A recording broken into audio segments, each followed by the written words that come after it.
Hello cuties, आज हम बात करने वाले हैं my girlfriend is an alien के सीज़न 2 के एपिसोड 29 की। एपिसोड की स्टार्टिंग होती है फैंगलैंग जाओकी को सॉरी बोल रहा होता है कि प्लीज़ तुम मुझे ब्लेम मत करना, और तभी वहाँ पे जियांगशी आ जाता है ये कहने कि जाने का टाइम हो चुका है। जियांगशी कहता है कि तुम जाओकी को ऐसे भेज रहे हो, तुम्हें रिग्रेट नहीं होगा, तुम्हें दुख नहीं होगा। फैंगलैंग कहता है कि मुझे बहुत दुख होगा बट मेरी फीलिंग्स मैटर नहीं करती, मैं सिर्फ जाओकी को हेल्दी देखना चाहता हूँ कि वो ठीक रहे। और जियांगशी को एक लेटर दे देता है कि जब जाओकी उठे तो उसे ये दे देना, और अगर उठने के बाद वो बहुत ही ज़्यादा सैड हो तो प्लीज़ उसकी सारी मेमोरीज डिलीट कर देना। जियांगशी कहता है मैं तुम ये अर्थ वाले लोगों को समझ नहीं पाता हूँ, कभी तो तुम रिलेशनशिप के लिए इतने ज़्यादा जोर देते हो और तुम अब ये बात कर रहे हो। फैंगलैंग कहता है कि जाओकी के पास वो सारी मेमोरीज़ रहे, वो मेरे बारे में याद करे और वो रिलेशनशिप रखे, ये बिल्कुल गलत होगा। मैं नहीं चाहता कि वो ऐसी ज़िंदगी जिए। जब से मैं जाओकी से मिला हूँ उसने मेरी पूरी लाइफ इतनी ज़्यादा इंटरेस्टिंग कर दिया, मैंने कभी नहीं सोचा था कि मेरी लाइफ कभी ऐसी हो सकती है। वो अपनी खुशियाँ हमेशा दूसरों के साथ शेयर करती है। प्यार एक बहुत ही कॉम्प्लिकेटेड चीज़ है। अगर दो लोग प्यार भी करते हैं तो ज़रूरी नहीं है कि वो साथ भी रहें। और प्यार एक बहुत सिंपल चीज़ भी है कि अगर दो लोग प्यार करते हैं तो दोनों इंसान ये चाहते हैं कि दोनों इंसान बहुत खुश रहें। और जियांगशी से ये भी कह देता है कि मुझे लगता है कि तुम्हारी फीलिंग्स जाओकी के लिए ये नहीं है कि वो तुम्हारी जेनेटिक मैच है या बचपन से तुम्हारी फ्रेंडशिप है या कुछ और, तुम अभी अपनी रिलेशनशिप समझ ही नहीं पा रहे हो। फिर वहाँ से जियांगशी चला जाता है कि थोड़ा सा ही टाइम बचाया जाने में, इतने तुम जाओकी से बात कर लो। फिर फैंगलैंग जाओकी से कहता है कि मैंने तुम्हारा फेवरेट फूड बहुत सारा मंगा लिया है अपने प्लेनेट पे अच्छे से खाना, और तुम्हारी मिल्क टी भी आ गई। जैसे ही वो मिल्क टी लेने के लिए फैंगलैंग बाहर जाता है वो देखता है कि पावर का यूज़ हुआ है, और वो जब अंदर जाके देखता है तो जाओकी वहाँ से चली गई थी। और उस खाली जगह को देख के फैंगलैंग इतना भयंकर रोना शुरू करता है, उसको समझ ही नहीं आ रहा था कि अब वो क्या करे। जाओकी चली गई थी और वो बहुत रोता रहता है। फिर दिखाते हैं स्पेसशिप में जाओकी की आँख खुलती है, वो फैंगलैंग के बारे में पूछती है। जियांगशी कहता है कि वो सेकंड सर्वाइवल पोशन फेल हो चुका था और मैंने फैंगलैंग से पहले ही डील कर ली थी, अगर वो तुम्हें नहीं बचा पाएगा तो मैं तुम्हें अपने साथ ले जाऊंगा, और वो तुम्हारा जो कल उसने प्रपोज़ किया था वो उसकी फेयरवेल थी तुम्हारे लिए। जाओकी कहती है बट मुझे वापस जाना है, मुझे फ़र्क नहीं पड़ता कि मैं कितने लंबे टाइम तक जी पाऊंगी, बस मुझे उसके साथ रहना है। जियांगशी कहता है फैंगलैंग ने तुम्हें यहाँ पे इसीलिए तो भेजा है क्योंकि वो नहीं चाहता कि तुम उसकी आंखों के सामने मरो, और फिर तुम्हें पता है ना कि अब मैं लीडर बन जाऊंगा, तुम्हारी पोजीशन भी बहुत ज़्यादा हाई हो जाएगी क्योंकि हम लोगों ने असाइनमेंट ये बहुत अच्छे से किया है, फिर तुम्हें कोई भी प्रॉब्लम नहीं होगी। इसीलिए तो फैंगलैंग ने मुझसे कहा कि मैं तुम्हें अपने प्लेनेट पे लेके जाऊं। जाओकी कहती है अरे उसने ऐसा कुछ नहीं सोचा होगा, उसने सिर्फ मेरी सेफ्टी के बारे में सोचा होगा कि मैं यहाँ पे सेफ रहूँगी, बट मुझे फ़र्क नहीं पड़ता, मुझे उसके पास ही जाना है।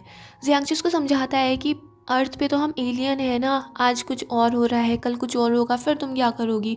जाओगी कहती है मुझे कोई फ़र्क नहीं पड़ता है, मुझे बस वापस जाना है। वो जाने भी लगती है, जियांगशी उसको पकड़ के उसी रूम में बंद कर देता है और पासवर्ड प्रोटेक्ट करके वहाँ से चला जाता है। फिर जाओकी ने पासवर्ड देख ही लिया था तो वो ट्राई करती है, उसका गेट खुल जाता है, वो जैसी बाहर कदम रखती है एक अलार्म बज जाता है जिससे जाओकी को फिर से अंदर जाना पड़ता है। नेक्स्ट ट्राई में जाओकी उस कैमरे को बंद कर देती है जिससे वो थोड़ी और आगे तक जा पाती है, बट वहाँ पर भी फिर एक अलार्म बज जाता है, फिर से जाओकी को रूम में आता है, पर जाओकी हार नहीं मानती, वो कहती है कि मैं किसी भी तरीके से यहाँ से भाग के ही रहूँगी। फिर वो थर्ड ट्राई करती है, फिर से अलार्म बज जाता है, फिर से उसको वापस जाना पड़ता है। फिर नेक्स्ट ट्राई में वहाँ पर रोबोट्स आ जाते हैं और इसी तरीके से जाओकी का हर एस्केप प्लान फेल हो जाता है। फिर लास्ट में जियांगशी आके उसको समझाता है कि यहाँ से और भागने की कोशिश मत करना, और शील्ड को और ज़्यादा बढ़ा देता है। जाओकी भी कहती है भागने के लिए थोड़ा इस जगह से फेमिलियर होना पड़ेगा और फिर मैं एक दिन यहाँ से भाग ही जाऊँगी। फिर जियांगशी उसको फैंगलैंग का दिया हुआ पार्सल भी दे देता है, उसमें जाओकी के लिए फ्राइड चिकन भी रखे थे, केक था और एक लेटर रखा हुआ था। उस लेटर को जब जाओकी पढ़ती है उसमें फैंगलैंग ने वो तब लिखा था जब वो जाओकी को प्रपोज़ करने वाला था और वो जाओकी का वेट कर रहा था। तब उसने लिखा था कि ये अगर नॉर्मल प्रपोज़ल होता तो कितना अच्छा रहता। मैं अपनी रिलेशनशिप किसी सेरेमनी पे ख़त्म नहीं करना चाहता, सेरेमनी इतनी इम्पॉर्टेंट भी नहीं है, इम्पॉर्टेंट ये है कि दो लोग एक दूसरे से प्यार करते हैं और वो साथ रहना चाहते हैं। ये मैंने तभी डिसाइड कर लिया था जब मैं तुम्हारे लिए सर्वाइवल पोशन नहीं बना पाया था। प्लीज़ मुझे माफ़ कर देना, इसके लिए मुझे ब्लेम मत करना। मुझे पता है कि प्यार में इंसान अपना सब कुछ कुर्बान करने के लिए तैयार हो जाता है, अपनी ज़िंदगी की भी परवाह नहीं करता। मैं तुम्हें ये बताना चाहता हूँ कि प्यार करना सिर्फ गिव अप करना नहीं होता, प्यार करना एक ब्लेसिंग भी होती है, क्योंकि दूसरा इंसान कभी नहीं चाहता कि तुम उसकी आंखों के सामने मरो, वो तुम्हारी सेफ्टी को प्रायोरिटाइज़ करता है।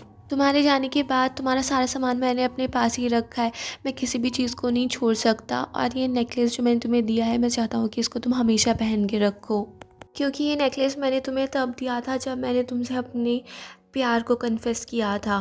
और मैं चाहता हूँ कि ये स्टार तुम्हें हमेशा प्रोटेक्ट करके रखे।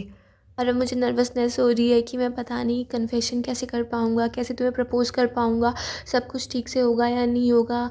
मुझे सारी चीज़ें देख देख के लग रहा है कि ये सारी चीज़ें मेरी फीलिंग्स को बयां भी नहीं कर सकती। इसलिए ये सारी चीज़ें मैं तुम्हें बताना चाहता हूँ कि जब भी मैं हर बार तुम्हें देखता था, बार बार मैं तुमसे प्यार में क्यों पड़ गया। जब भी तुम्हें मुझे दिखती थी तो मेरे दिल में क्या चलता था, मैं क्या फ़ील करता था। जब तुम मुझे मोलेस्ट करती थी, जब तुम क्यूट बिहेव करती थी, और जब तुम मुझे नहीं देखती थी और मैं तुम्हारी साइड देखता रहता था, और फिर जब तुम अपना सिर इधर साइड करती थी तो मैं अपना फेस दूसरी साइड कर लिया करता था। अगर मुझे पता होता है कि ऐसा कुछ होने वाला है तो जब भी मैं तुमसे मिलता तुम्हारी साइड में स्माइल किया करता, हर बार तुम्हें हक किया करता। जब भी तुम मुझसे पूछती कि क्या मैं तुमसे प्यार करता हूँ, हर बार मैं तुम्हें एक स्माइल के साथ हाँ बोला करता। बट अगर मुझे ये पता होता कि तुम मुझे छोड़ के चली जाओगी तो शायद मेरे पास इतने गट्स नहीं है कि मैं तुम्हारे प्यार में पड़ता। अब भी मुझे तुमसे बहुत सारे मैटर के बारे में बात करनी है। जब मैंने तुम्हारे लिए वो सॉन्ग लिखा था तब मैंने नोटिस किया कि मेरे आर्टिस्टिक सेंस तो बिल्कुल है ही नहीं, और ऐसे ही जब मैं तुम्हारी रिंग के लिए कुछ डिज़ाइन बना रहा था तब भी कुछ नहीं हो पा रहा था। मैं चाहता था कि मैं केक तुम्हारे साथ फिर से बनाऊं, इसलिए मैंने केक के बहुत सारे इक्विपमेंट्स भी घर पे रख लिए थे। और अभी तक उस बेड पे वही बेडशीट और पिलो भी है, क्योंकि मैं नहीं चाहता वो वहाँ से कभी हटे। एक्चुअली बात ये है कि मैं तुम्हें अपने पास से कभी नहीं जाने देना चाहता था। मैं नहीं चाहता था कि तुम मुझसे दूर रहो, मैं इतना टफ भी नहीं हूँ। बस एक चीज़ अच्छी है कि तुम मुझसे प्यार करती हो, और मुझे समझ में नहीं आ रहा है कि मैं अपनी लाइफ तुम्हारे बिना कैसे जीऊँगा, सब कुछ कैसे फेस करूँगा। मैं इतना इमोशनल हो रहा हूँ, बट मुझे अभी अपने आप को फिक्स करना है क्योंकि तुम यहाँ पे आने वाली हो, और मैं नहीं चाहता हूँ कि तुम कुछ नोटिस करो।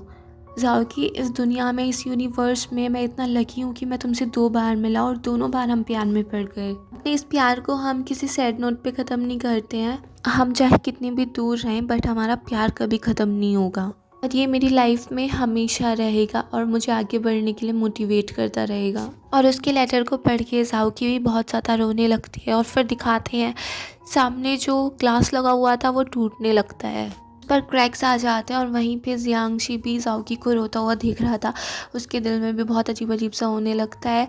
वो भी अपना बचपन याद करता है जाओकी के साथ। फिर दिखाते हैं कैंडी जियांगशी से कहती है कि उसमें क्रैक्स आ चुके हैं, वो नष्ट हो चुकी है, उसको क्या मैं फिर से बना दूं, पर जियांगशी उसकी सुनता नहीं है और वो जाओकी को देख रहा होता है। दूसरी साइड दिखाते हैं फैंगलैंग जाओकी के अपार्टमेंट में जाता है, उसके रूम में जाता है, और वहाँ पे उसी की सारी चीज़ें देख रहा होता है, उसकी कीरिंग देख रहा था।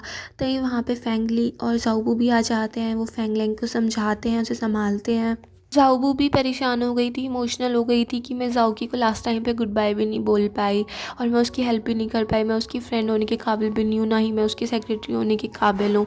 फैंगली कहता है कि जाओकी तुम्हें कभी ब्लेम नहीं करेगी, इसमें तुम्हारी कोई गलती नहीं है। फैंगली उसको कहता है कि तुम्हें पॉजिटिवली सोचना चाहिए, क्योंकि जाओकी वहाँ पे जाके सेफ रहेगी, हेल्दी रहेगी, उसकी सर्वाइवल एनर्जी का वहाँ पे कोई इशू नहीं आएगा।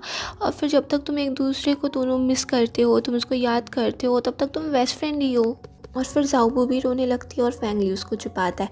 रूम में दिखाते हैं फैंगलैंग जाओकी के सामान को ठीक करके रख रहा था, और वहाँ पे उसको कुछ लेटर्स मिलते हैं जिसमें जाओकी ने लिखा हुआ था कि फैंगलैंग की स्माइल कितनी ज़्यादा नाइस है। एक में ये लिखा होता है कि मैं फैंगलैंग से झूठ नहीं बोलना चाहती थी, बट मुझे ब्रेन वॉश कर दिया गया था, और फिर मुझे अपना मिशन भी तो कंप्लीट करना था। मिस चाय ने मुझसे आज एक बात बताई कि म्यूचुअल लव बहुत ही ज़्यादा रेयर होता है, वन साइडेड लव तो काफ़ी कॉमन होता है, और अगर लव ट्रायंगल हो जाए तो वो एक ड्रामा बन जाता है।